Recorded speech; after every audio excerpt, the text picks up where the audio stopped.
This is Praise Builders Summer Photography Sessions, and I'm JoAnne.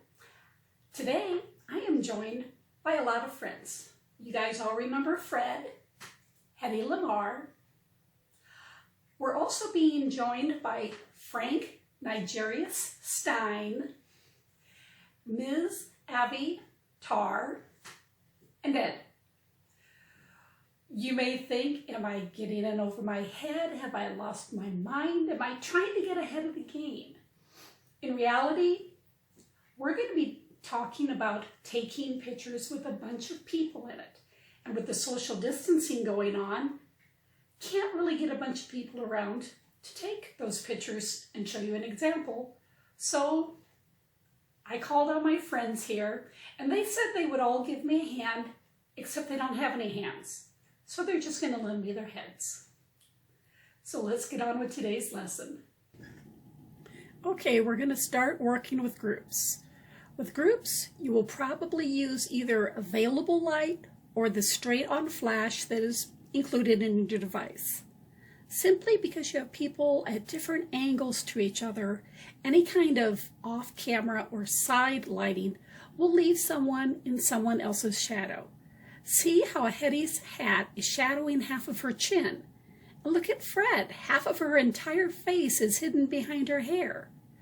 So if the available lighting is all you have, here are some tips. First off, look at how dark Abby is and how blasted out Fred is. You will have times when you have people with very different skin tones. If you have people with darker skin tones closer to the light and the people with the paler skin tones further from the light, you can cut down on the extreme differences in skin tones and get better lighting for everyone.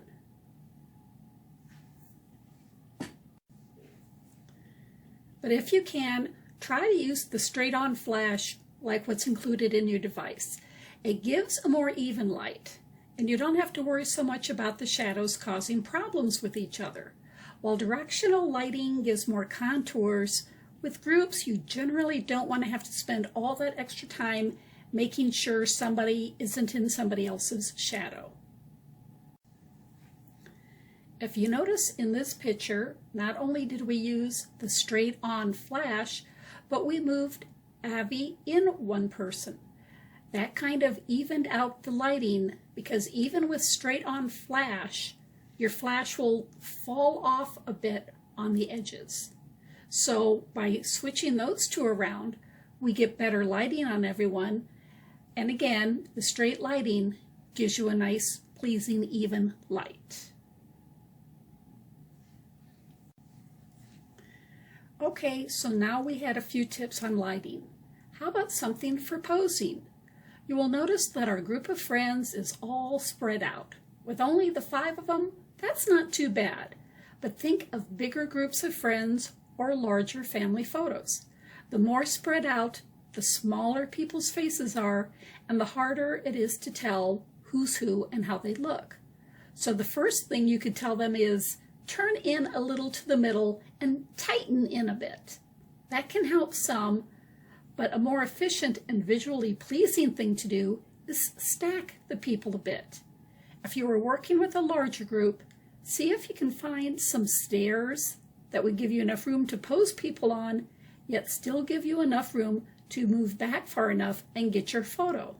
And you can have some people stand on the upper stairs and some on the lower stairs. When posing these people, make sure that the people in the back are right between the heads of the people in front. If you're in any kind of school group, when they were taking pictures, they would have told you to get in the window of the people in front. See how Hedy and Ed are in the back, right between the heads of Abby, Frank, and Fred in the front row. You can get a lot closer, and the different heights of the people add more interest to the photo. If you can't do stairs, having several people sitting in chairs, or if you have younger people who don't mind, kneeling down in front, or even sitting. You can get 3 or more levels that way. One thing to keep in mind, try and keep the people as close to each other as possible. If the people sitting down in front are a lot closer to the camera than the people in the back row, you could have a problem with the back row coming out darker and maybe not in focus. Remember talking about depth of field a couple of lessons ago? This is one of the cases where that can pop up. Your front and middle rows may come out okay, but the back row could come out unfocused and darker. If you can, get them to move up against the middle row as much as I can, and maybe even lean forward just a bit. Okay. Now say you are outside with no chairs and no stairs. Lots of family outings can be at a park, and you not have any way of having people stand up on a top level. What you can try to do is see how many people would not mind kneeling or sitting. Younger kids and some adults might not mind. If you look at this group, I had one row laying down on their tummies, one row kneeling, one row standing but kind of scrunching down a little bit, and the one row in back standing. This was necessary to get that many people in the photo and get them close enough so you could see faces. It's not as pretty as nicely posed people standing or sitting, but it gets you closer and better able to see the faces. Also, in outdoor sunlight pictures, if you can turn on your flash, even though it's bright sunlight, please try to. Remember when we were talking about lighting and how shade can give you splotchy lighting? If you notice here, the shade did not cover the whole group, and so the flash helped even that out a lot. But I still did need to go in with enhancement afterwards and lighten the dark side and darken the light side. Take Frank here. He does need glasses to read. Some people wear glasses all the time. Now you notice how we've got those two big white spots of the light reflecting right off his glasses? Sometimes flash reflection on glasses can be so severe, all you see is two big white spots and no eyes at all. Nice effect if that's what you're going for, but in cases of family photos, kind of a drag.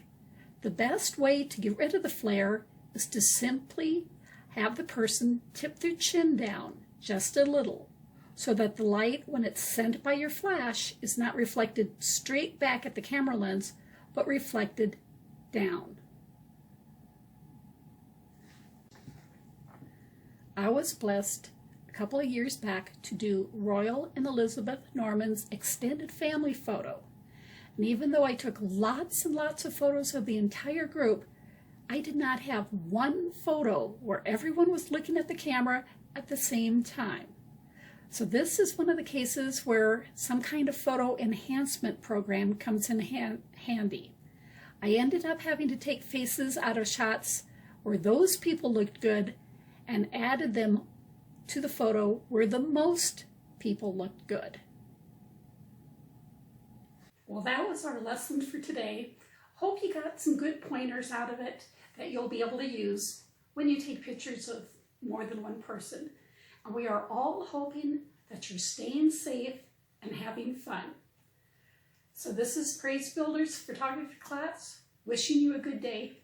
And these guys would all wave, but like we said, they don't have any hands. Bye.